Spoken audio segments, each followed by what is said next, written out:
Chapitre 5 La fin du monde, 1946, en premier de l'ère nouvelle. Le lendemain, il revint comme les fois précédentes et il parla.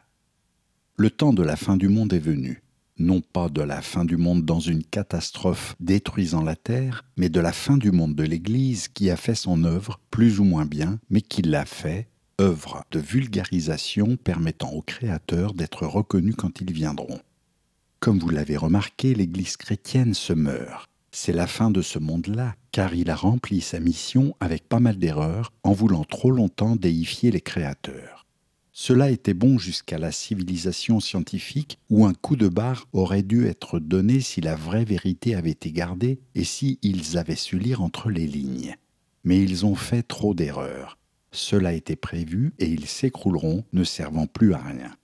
Déjà, la morosité ronge le peuple des pays scientifiquement développés qui ne croient plus à rien. Il ne peut plus croire au bon Dieu, à barbe blanche, jugé sur un nuage et omniprésent à qui on a voulu lui faire croire, pas plus qu'aux charmants petits anges gardiens ou au diable à cornes et sabots. Alors il ne sait plus à quoi croire. Seuls certains jeunes ont compris que l'amour était primordial. Vous êtes arrivés à l'âge d'or. Vous, les hommes de la terre, vous volez dans les cieux, vous faites porter votre voix aux quatre coins de la terre par les ondes radiophoniques. Les temps sont venus pour que la vérité vous soit révélée. Comme cela a été écrit, tout arrive maintenant que la terre est entrée sous le signe du Verseau. Certains hommes l'ont déjà écrit, mais on ne les a pas crus. Depuis 22 000 ans que les créateurs décidèrent de faire leur œuvre sur la terre, tout est prévu, car le mouvement de la galaxie suppose cette connaissance. Les poissons furent le Christ et ses pêcheurs, et le Verseau qui suit est là depuis 1946, époque où le peuple d'Israël retrouve son pays. Il y aura en ce jour une clameur bruyante du côté de la porte des poissons. Sophonie 1, 10. La porte des poissons, c'est le passage dans l'ère nouvelle du Verseau. Le moment où le soleil se lève sur la terre, le jour de l'équinoxe de printemps dans le Verseau.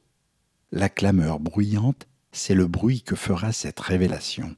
Et si vous êtes né en 1946, ce n'est pas par hasard. Chapitre 5 La fin du monde, la fin de l'Église. Cette révélation va redonner l'espoir et le bonheur aux moroses grâce à la lumière qu'elle apporte. Mais elle va aussi hâter la chute de l'Église, à moins qu'elle ne comprenne son erreur et se mette au service de la vérité. Car le tyran touchera à sa fin, le moqueur disparaîtra et tous ceux qui font le guet de l'iniquité seront retranchés. Ceux qui, par leurs déclarations, font de l'homme un coupable, tendent des pièges à celui qui rend l'arrêt à la porte et évince abusivement le juste. Isaïe 29, 20, 21. C'est la fin de ceux qui font croire au péché originel et font de l'homme un coupable, de ceux qui tendent des pièges à celui qui répandra la vérité au moment de la porte des poissons, l'entrée dans le Verseau, pour essayer de sauver l'Église telle qu'elle existait en évinçant le juste, celui qui dit ce qui est juste, celui qui dit ou écrit la vérité. Comme ceux qui, persuadés qu'ils défendaient quelque chose de vrai sans chercher à comprendre, ont crucifié Jésus par peur de se voir ruiné et anéanti au moment du passage dans l'ère des poissons. Les yeux des voyants ne seront plus englués et les oreilles de ceux qui entendent seront attentives. On ne qualifiera plus l'insensé de noble et on ne dira plus au fourbe qu'il est grand. Isaïe 32, 3, 5. Car l'insensé profère des folies, et son cœur songe à l'iniquité, de sorte qu'il pratique l'impiété, profère à l'adresse de Yahvé des propos aberrants, laisse à vide l'âme de celui qui a faim et laisse celui qui a soif manquer de breuvage.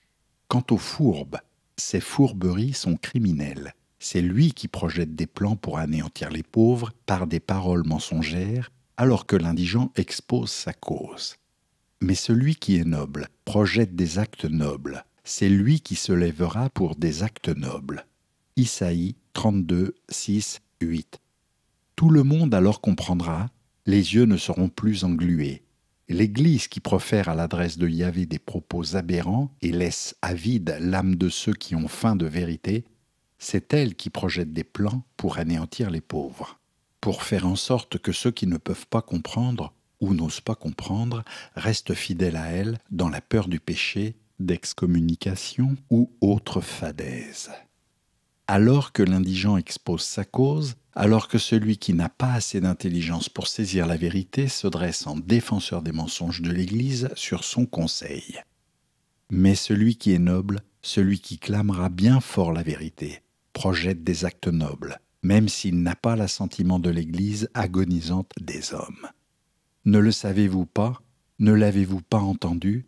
Ne vous l'a-t-on pas exposé depuis le commencement? N'avez-vous pas compris la fondation de la terre?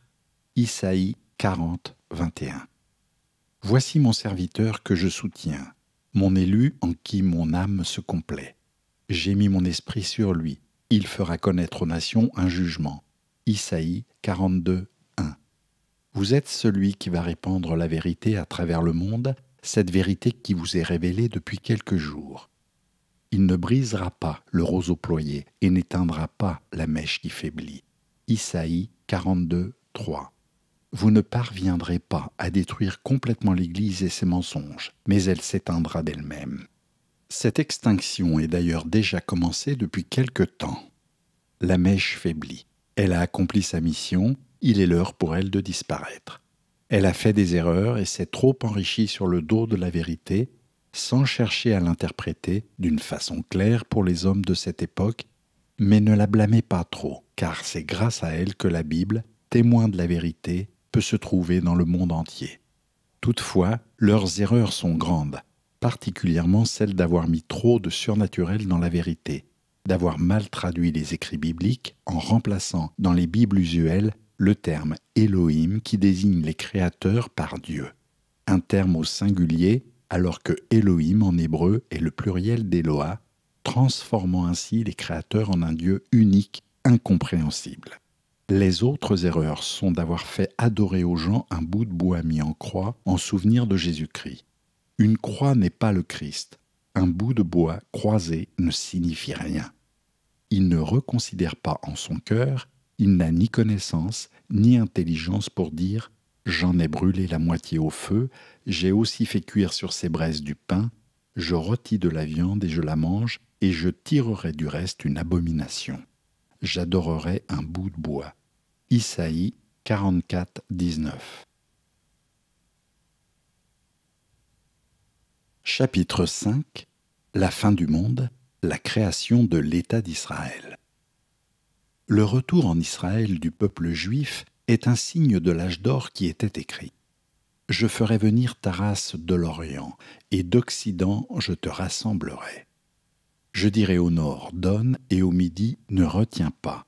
Fais venir mes fils du lointain et mes filles de l'extrémité de la terre, tous ceux qui se nomment de mon nom, ceux que j'ai pour ma gloire créé, formé et fait. » Isaïe 53, 5, 7.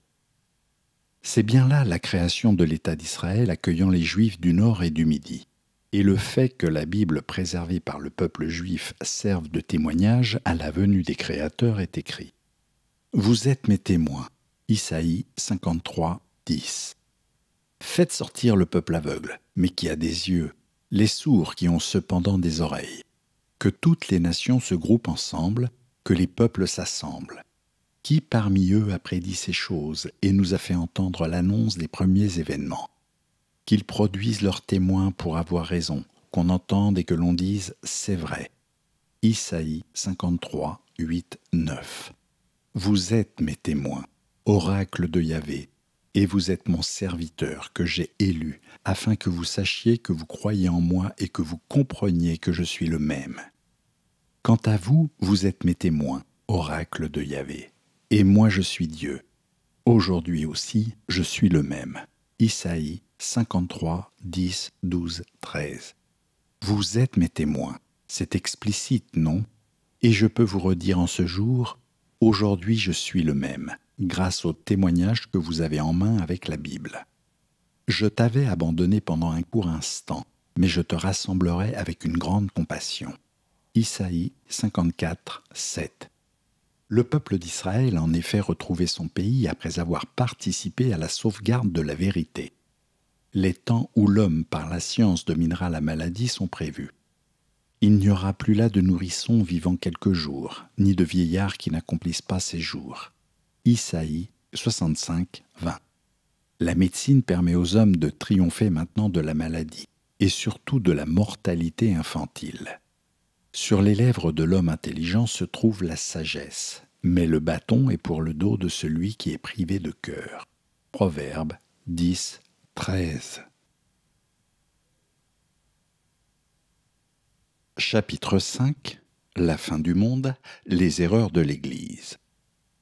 L'Église, oui, a fauté en culpabilisant l'homme et en le faisant prier sans qu'il cherche à comprendre. Dans vos prières, ne rabâchez pas comme les païens. Ils croient qu'avec leur bavardage, ils seront exaucés. Matthieu 6, 7. Malgré la mise en garde des évangiles, l'Église s'est aussi trop enrichie alors qu'il était écrit. Personne ne peut s'asservir à deux seigneurs, car ou il détestera l'un et aimera l'autre, ou il s'attachera à l'un et méprisera l'autre. Vous ne pouvez vous asservir à Dieu et à Mammon. Ne vous amassez pas de trésors sur la terre. Matthieu 6, 24, 19. Ne possédez ni or, ni argent, ni monnaie dans vos ceintures. Pas de besace pour le chemin, ni de deuxième tunique, ni de chaussures, ni de bâton. Matthieu 10, 9, 10. Avec leurs règles stupides et leurs vendredis maigres, ils n'ont pas respecté leur propre évangile. Ce n'est pas ce qui entre dans la bouche qui profane l'homme, mais ce qui sort de la bouche. Voilà ce qui profane l'homme. Matthieu 15, 11. Comment osent-ils ces hommes qui ne sont que des hommes se prélasser dans la fortune et le luxe du Vatican, alors que leurs évangiles leur disent de ne posséder ni or ni argent, même pas une deuxième tunique? Comment osent-ils prêcher la bonté? Et Jésus dit à ses disciples, « Oui, je vous le dis, un riche entre difficilement dans le règne des cieux. » Matthieu 19, 23. Il lie de lourdes charges et les pose sur les épaules des hommes, mais eux, ils ne veulent pas les bouger du doigt. Toutes leurs œuvres, ils les font pour être remarqués par les hommes. Ils aiment la première place dans les dîners et se faire saluer. Vous autres, vous n'avez qu'un maître et vous êtes tous frères. Et n'appelez Père aucun de vous sur la terre, car vous n'avez qu'un Père, le céleste. Ne vous faites pas non plus appeler directeur, car vous n'avez qu'un directeur, le Christ. Mais le plus grand d'entre vous sera votre serviteur. Matthieu 23, 4, 11. Cela est pourtant écrit dans leurs évangiles. Comment l'Église ose-t-elle accabler les hommes de soi-disant péchés qui ne sont que conceptions différentes de mœurs et de modes de vie, parler de bonté en vivant dans l'opulence du Vatican quand les hommes meurent de faim, se faire inviter et rechercher les honneurs en prêchant l'humilité, se faire appeler mon Père, éminence ou votre sainteté quand leurs propres évangiles le leur défendent. Si demain le pape partait sur les routes avec sa besace, l'Église revivrait. Mais dans un but humanitaire tout à fait différent de celui qui était le sien jusqu'à maintenant, à savoir la propagation de ce qui doit servir de preuve aujourd'hui. Cette mission est terminée, mais l'Église peut se reconvertir dans la voie de la bonté, de l'aide au peuple malheureux, de l'aide à la propagation du vrai visage des écrits déformés ou tenus secrets jusqu'à maintenant. La grandeur d'âme de certains des hommes d'Église trouverait ainsi son accomplissement. Il faut pour cela que le Vatican donne l'exemple en vendant toutes ses richesses au profit des nations sous-développées et en y allant pour aider les hommes à progresser, en offrant ses mains pour travailler et non plus la bonne parole. Il est inadmissible qu'il y ait différentes catégories de mariage et surtout d'enterrement suivant la fortune des hommes. Encore une erreur de l'Église, mais les temps sont venus. Chapitre 5. La fin du monde, à l'origine de toutes les religions. Des traces de la vérité, il n'y en a pas que dans la Bible et les évangiles. Des témoignages se trouvent dans pratiquement toutes les religions. La Kabbale, notamment, est un des livres les plus riches en témoignages, mais il ne vous aurait pas été facile de vous en procurer un. Si un jour vous pouvez en trouver un exemplaire, vous pourrez y constater un très grand nombre d'allusions à nous. En particulier une description dans le Cantique des Cantiques 5 de la planète des créateurs ainsi que la distance qui la sépare de la Terre. Il est dit que la hauteur du Créateur est de 236 000 parasanges et que la hauteur de ses talons est de 30 millions de parasanges. Le parasange, qui comme le parsec est une unité de mesure, équivaut à la distance que parcourt la lumière en une seconde, soit environ 300 000 km. Notre planète est à 30 millions de parasanges, soit 9 000 milliards de kilomètres environ, ou un peu moins d'une année-lumière. En vous déplaçant à la vitesse de la lumière, soit 300 000 km/s, vous mettriez presque un an pour parvenir sur notre planète. Avec vos fusées actuelles, qui ne se déplacent qu'à 40 000 km/h, vous mettriez près de 26 000 ans avant d'arriver jusqu'à nous. Vous voyez que nous n'avons rien à craindre pour l'instant. Nous avons les moyens de nous rendre de notre planète sur la Terre en moins de 2 mois, grâce à un mode de propulsion utilisant l'atome et nous permettant de nous déplacer à la vitesse de rayons qui sont 7 fois plus rapides que la lumière.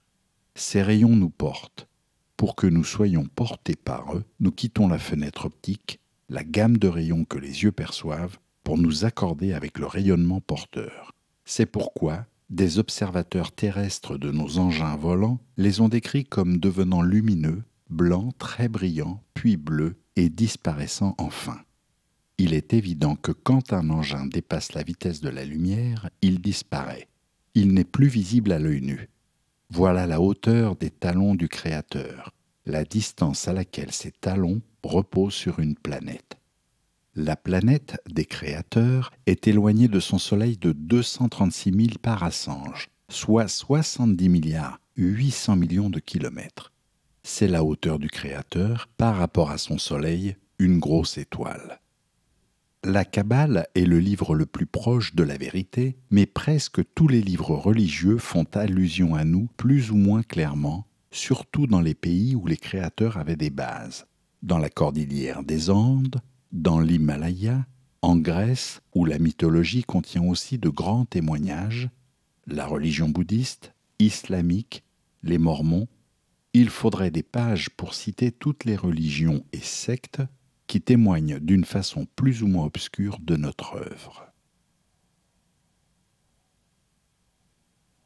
Chapitre 5 « La fin du monde, l'homme une maladie de l'univers ».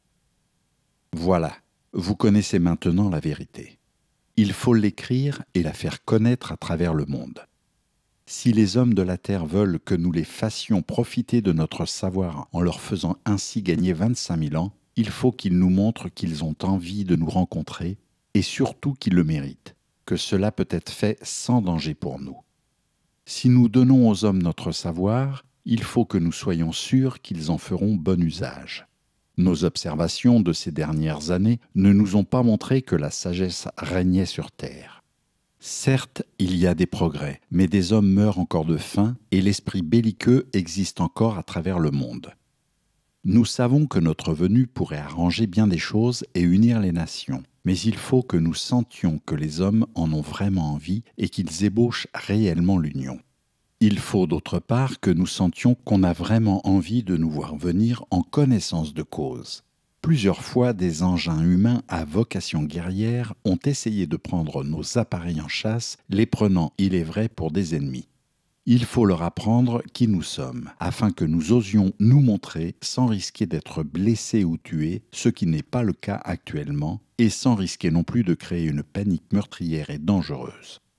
Certains chercheurs veulent nous contacter par radio, mais nous ne voulons pas, en répondant, qu'ils puissent situer notre planète.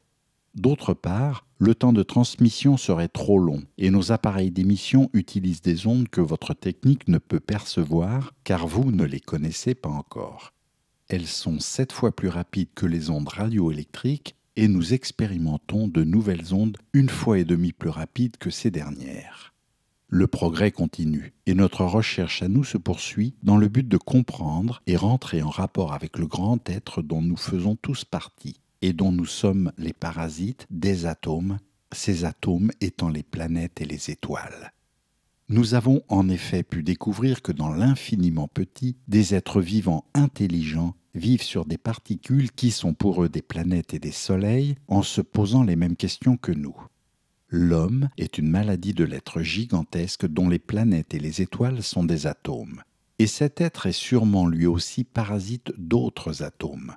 Dans les deux sens, c'est l'infini.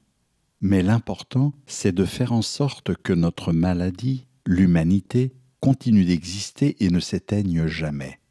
Nous ne savions pas, en vous créant, que nous accomplissions une mission secondaire écrite en nous, répétant ainsi ce qui avait été fait pour nous. Nous avons découvert, à la lumière de notre création et de son évolution, nos origines à nous.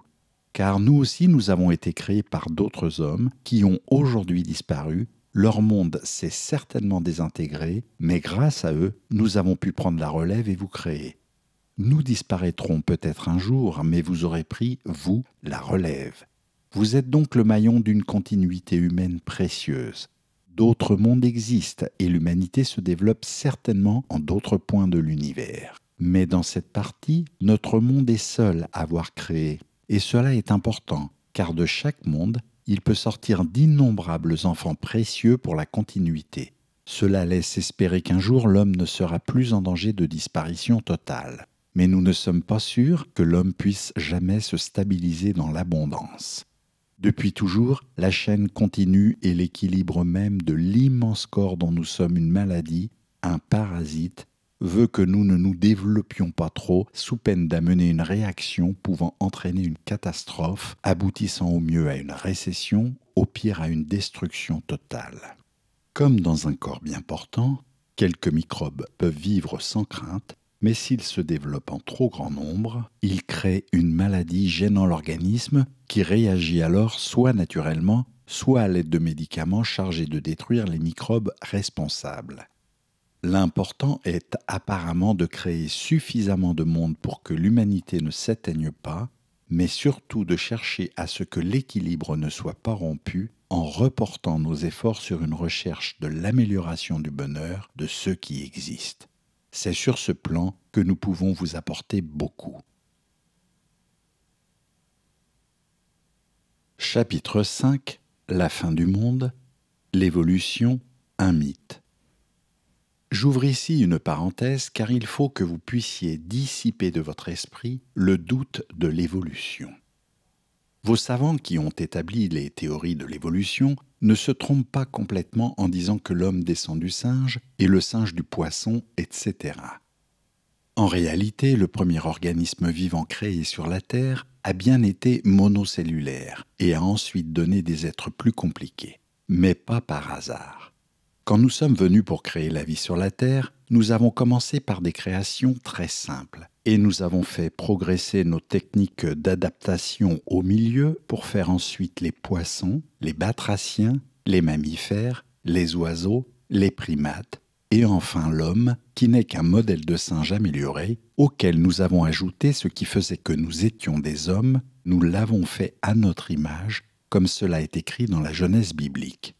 Vous pouviez vous rendre compte par vous-même qu'une évolution accidentelle a bien peu de chances de se produire pour arriver à une si grande variété de formes de vie, aux couleurs des oiseaux, à leur démonstration amoureuse, à la forme des cornes de certaines antilopes. Quel besoin naturel pouvait donc amener les antilopes ou certains bouquetins à avoir des cornes en spirale, ou les oiseaux à avoir des plumes bleues ou rouges et les poissons exotiques? Cela est l'œuvre de nos artistes. N'oubliez pas les artistes quand vous créerez à votre tour la vie. Imaginez un monde où il n'existerait pas, sans musique, ni film, ni tableau, ni sculpture, etc. La vie serait bien ennuyeuse et les animaux bien laids s'ils devaient avoir un corps ne répondant qu'à leurs besoins ou à leurs fonctions. L'évolution des formes de vie sur la Terre, c'est l'évolution des techniques de création et la sophistication des œuvres réalisées par les créateurs pour aboutir finalement à la création d'un être semblable à eux. vous pouvez retrouver des crânes d'hommes préhistoriques qui sont les crânes des premiers prototypes d'hommes qui furent supplantés par d'autres plus évolués, jusqu'au type étant la réplique exacte des créateurs qui ont eu peur de créer un être qui leur soit de beaucoup supérieur, bien que certains en aient eu la tentation.